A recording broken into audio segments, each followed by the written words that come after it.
Welcome, Mountain West fans, to the very first Tonight in the Mountain West Conference show.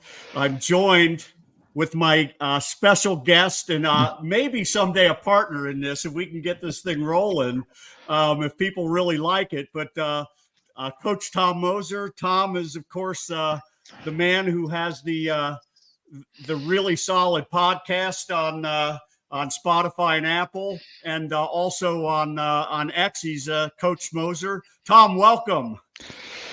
Hey, Steve, how are you? Good idea. I like the title, Tonight in the Mountain West. We'll have a lot of nights in the Mountain West, and we got a mid-October night in the Mountain West. So that was a bonus. I don't remember watching any exhibition action last year, so I know there are a lot of secret scrimmages, and every team does it differently. But this was pretty cool to get to do this and try it out on a night like tonight. So great idea by you, and yeah, I'm excited. Yeah, the game being televised. I think was an early bonus for us. I think I saw your post on X talking about you showed how excited you were that the season was kind of getting started, even though it's just an exhibition. And it's like, oh my gosh, maybe we should just get together and talk about it for a few minutes and have some fun doing it. And so let's start talking about the game. Utah State was very, very good, winning 85-66. Let me hear your initial thoughts, Tom. Well, it's going to be a different type of Aggie outfit, right? Last year, sprinkle, man-to-man exclusively. So the first thing you see this year is Coach Calhoun is going to play a matchup zone. So that's a huge difference right there. Now, that's a difficult defense to prepare for if you're not used to it. I'm not that old, but I was around when John Chaney ran it at Temple. I being local to Philly, I watched a lot of Temple. They were never the most talented team out there, but they always far exceeded their talent because of the matchup zone. It's difficult to prepare for. And so the teams in the Mountain West are going to have to get used to that. And the teams in a non-con or in a tournament action are going to struggle to play this Aggie team because it's a difficult defense to you don't see it very often. So that's the first thing that jumped off the page. Yeah, I was impressed with that defense. I thought one of the things they were very, very disruptive and created a lot of turnovers, especially in the first half. And they did a really, really good job of scoring off of those turnovers as well. So I thought that was just a good, solid way to begin even though it's an exhibition. If I were a coach, I think I'd be real happy with that because I think that's what they're trying to do with that defense. So I think you're dead on. Yeah, I mean, you have to look. There were a couple breakdowns, but this was the perfect platform for them to try it out against instead of just doing it in practice against the same players all the time. Try it against somebody different, work the kinks out. So, they have to.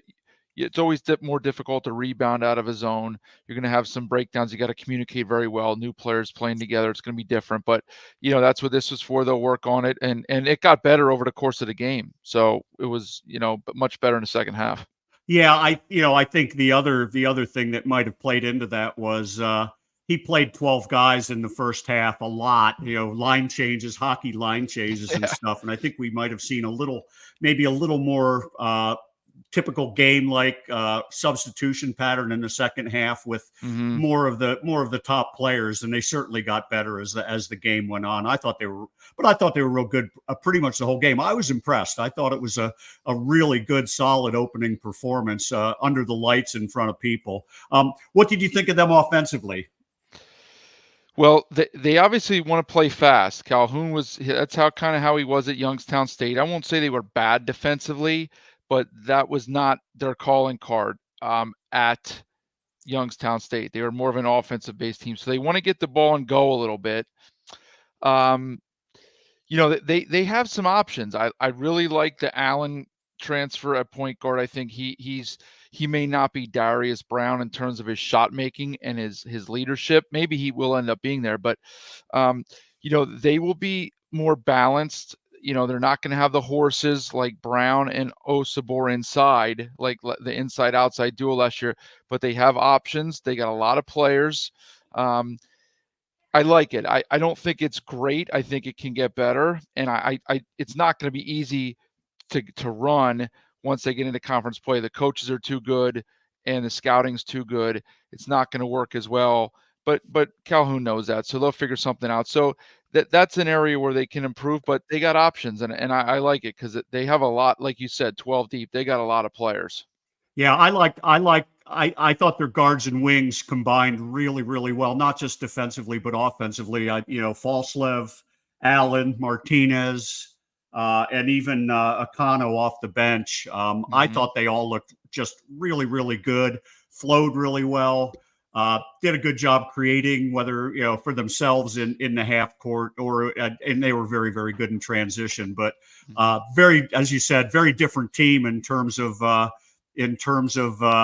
attacking at the rim without seeing a Osabor rolling to the basket and just bouncing his way all the way to the rim. So yeah, who would you say? Who do you have as your player of the game? So I mean, I really, he didn't do much in the second half, but I mentioned him a second ago. I was impressed with Drake Allen. I think a secondary would go to Falslev.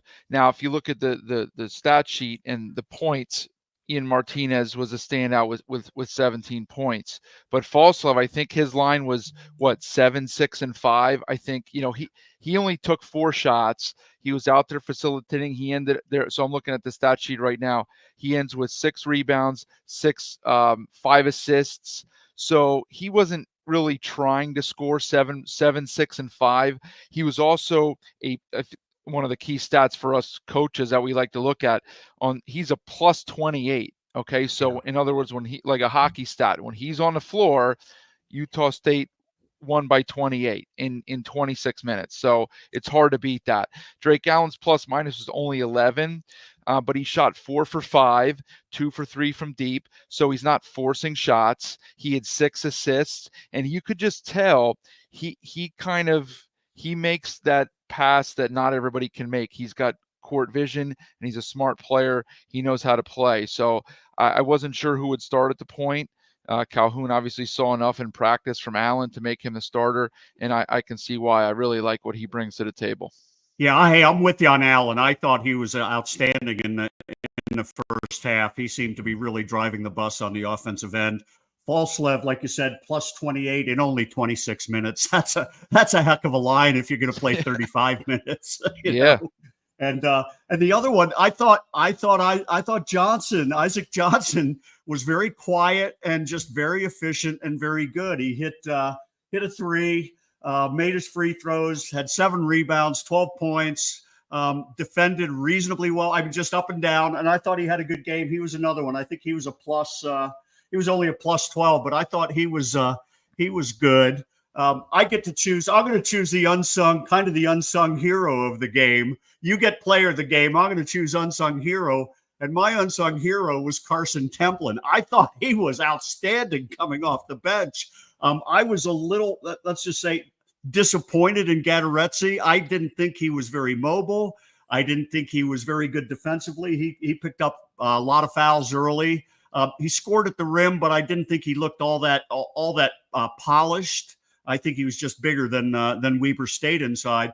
I was really impressed with Templin. He finished with 8 points, 9 points, 2 rebounds, plus 18 in 13 minutes. And the other, he was very, very physical in the paint defensively, setting lots of good screens. And I thought, and if he plays that well, he brings a lot of emotion, a lot of energy. If he does the other things really well, like scoring at the rim, I think he's going to be a very good player, and I think he's going to play a lot more minutes. I was very, very impressed with him. Well, it was interesting because you mentioned earlier that in the first 5 minutes, Calhoun basically did a hockey line change, 5 in, 5 out, and Templin was not in either of those first 2 groups. So I was wondering, is he banged up? Is he really falling down a depth chart here with some of these transfers? But then when he got on the floor, like you said, he makes an impact, and he did it last year. Like, look, he he knows his role, right? Like he knows he's not going to be out there firing up shots. He knows he's the fourth or fifth option. He's out there to defend and rebound and get some easy buckets at the rim if he can. And he did that. And yeah, like he can get his way up to 14, 16, plus minutes depending on a matchup or foul trouble. If that's what he's going to do, he lives for this. He loves playing, at the spectrum. He loves his teammates. They love him back. And yeah, so absolutely, he's an intangible guy and a winner. So I think I'm on board with that unsung hero for sure. Yeah, all in all, when I saw him play last year in Fort Collins, he was terrible. He wasn't very good at all. That's the only way I can describe it. You had the crowd kind of giving him a lot of gas, giving him the Karate Kid sweep the leg, and I thought he was the most improved player I saw. I mean, we know how good Falslev and Martinez are, and of course Drake Allen was a bit of a revelation tonight. But if Templin has improved that much, there's no doubt he's going to have an impact in the Mountain West this year. Even if it's against Weber State. Weber State's a decent team. I looked up. You can look up the on the all the websites that do the early the preseason analysis of teams and rating of teams.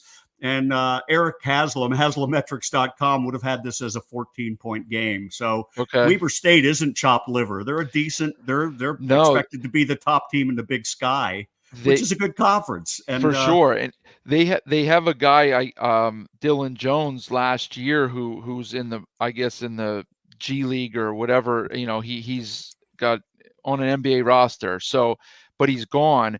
But they have other good players. They're well coached, and I think they'll be better this year with Jones gone. Not that he was a bad player, but sometimes you're just better when you don't have that burden of having a guy who you expect to be your guy. And they have some nice pieces there, and they didn't play poorly. They were just overmatched, and that's a good sign. Like you said, it was, for the first night, I wouldn't have been surprised or disappointed had they shown some rust, but I didn't think they showed rust. I thought Weber State came to play. It was a well contested game. Few too many fouls, but maybe that's just the officials establishing the way that they're going to call the game. But yeah, Weber State's a good program, and I thought the Aggies looked sharp. Yeah. When I looked at I always like to look at things like assists and turnovers. They only had 9 turnovers, Utah State, and that's low number for an exhibition game and early in the year. 19 assists against 9 turnovers. I thought that was, like I said, I thought it was just a very, very solid performance. If I were a coach, I think I'd be pretty happy.